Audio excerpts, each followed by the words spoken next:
BJP করার অপরাধে বাড়িতে অগ্নি সংযোগ করে দুষ্কৃতীরা, এই অভিযোগ বাড়ির মালিকের। ঘটনা বুধবার ভোরে বাধারঘাট বিধানসভা কেন্দ্রের দক্ষিণ বাধারঘাট চারপাড়া স্কুল সংলগ্ন 47 ওয়ার্ড এলাকায়। জানা যায় 69 নং বুথের বিজেপি কার্যকর্তা তপন সরকারের বাড়িতে ভোর রাতে দুষ্কৃতিকারীরা আগুন লাগিয়ে দেয়। এই দৃশ্য দেখার পর ঘর থেকে বেরিয়ে আসেন তপন সরকার। তার বৃদ্ধ মাকে কোনো ক্রমে উদ্ধার করে বাইরে নিয়ে আসেন।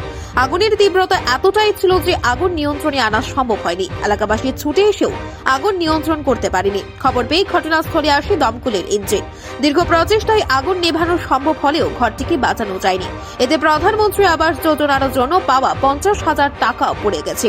সব মিলিয়ে ক্ষয়ক্ষতির পরিমাণ প্রায় 5 লক্ষ টাকা। ব্যক্তিগত কোনো শত্রুতা নেই। রাজনৈতিক কারণে এই অগ্নিকাণ্ড বলে অভিযোগ করেন তপন সরকার। তিনি পেশায় রং মিস্ত্রি। খবর পেয়ে ছুটে আসা আমতলী থানার পুলিশ। দক্ষিণ বাধারঘাট চারিপাড়া স্কুল সংলগ্ন এলাকায় ছুটে যান বিধায়িকা মিমি মজুমদার, জেলা পরিষদের সদস্য উত্তম দাস সহ অন্যান্য নেতৃত্ব। ক্ষতিগ্রস্ত পরিবারের সদস্যদের সঙ্গে কথা বলেন বিধায়িকা। যতটুকু সাহায্য করা যায় তিনি সাহায্য করবেন বলে জানান। বিধায়িকা মিমি মজুমদার অভিযোগ করেন এই ঘটনার সাথে সিপিআইএম এবং কংগ্রেস জড়িত রয়েছে। আমি প্রথমত বলতে চাইবো যে বামফ্রন্টের যে চিরাচরিত ওদের যে একটা প্রথা, যেটা আমি বলতে চাইবো যে এখন ওরা বিভিন্নভাবে বুঝতে পেরে গেছে যে বাধারঘাটে বা ত্রিপুরা রাজ্যে মূলত ওদের একদম ওরা নিশ্চিহ্ন হয়ে গেছে, যার কারণে ওরা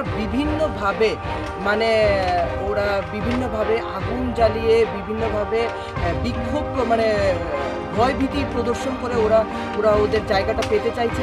আমি বলতে চাইবো এইখানে আজকের থেকে 3-4 দিন পূর্বে আমাদের একটা বুথ অফিস পর্যন্ত অগ্নিসংযোগে, এটা আমরা 69 বুথে আছি এবং 69 বুথের বুথ অফিসটা অগ্নিসংযোগ করা হয়েছিল। আজকে এই বাড়ির 4 জন, কেননা ওরা ভারতীয় জনতা পার্টির সাংঘাতিকভাবে ওরা সেবক বা ভারতীয় জনতা পার্টির কার্যকর্তা, ওদেরকে 4 জনকে প্রাণে মারার উদ্দেশ্যে কিন্তু আজকে ভোর 3টে থেকে 3:30 নাগাদ এই বাড়িতে আগুন লাগানো হয়েছে। এবং এটা আমি ভীষণভাবে তীব্র নিন্দা জানাচ্ছি যে আপনারা যদি সত্যি অর্থে রাজনীতি করে থাকেন, আপনারা মাঠে নেমে মানুষের পাশে থেকে সেই রাজনীতিটা করুন, কিন্তু এইভাবে কোনোভাবেই মানা যাচ্ছে না যে বামফ্রন্ট এবং এই কংগ্রেসের যে মিতালি হয়ে ওরা যেভাবে মানুষকে নিপীড়ন করা শুরু করেছে আবার বারংবার আগের মতোই, তো সেই জায়গাটা কিন্তু আমরা মেনে নিতে পারছি না। আমি তীব্র নিন্দা জানাচ্ছি এবং সত্যি অর্থে আমি এই পরিবারের যে 4 জন আছে ওদের পাশে আছি এবং প্রত্যেকটা ব্যাপারে আমি ওদের সাথে থেকে ওদের কিভাবে আবার ঘরটরটা করে দেওয়া যায় সেই জায়গাতে আমি পুরোপুরিভাবে আমি এবং আমার পার্টির যত কার্যকর্তা, আমার মণ্ডল সভাপতিও পাশে আছেন আমার, তো আমরা পুরোপুরিভাবে এই পরিবারটার সাথে আছি। সেই ব্যাপারে কোনো রকমের প্রবলেমস হবে না। এই ঘটনার তীব্র নিন্দা জানান বিধায়িকা। এই ধরনের কুসংস্কৃতির তীব্র ধিক্কার জানান বিধায়িকা। গোটা ঘটনাকে কেন্দ্র করে চাঞ্চল্য ছড়িয়েছে এলাকায়।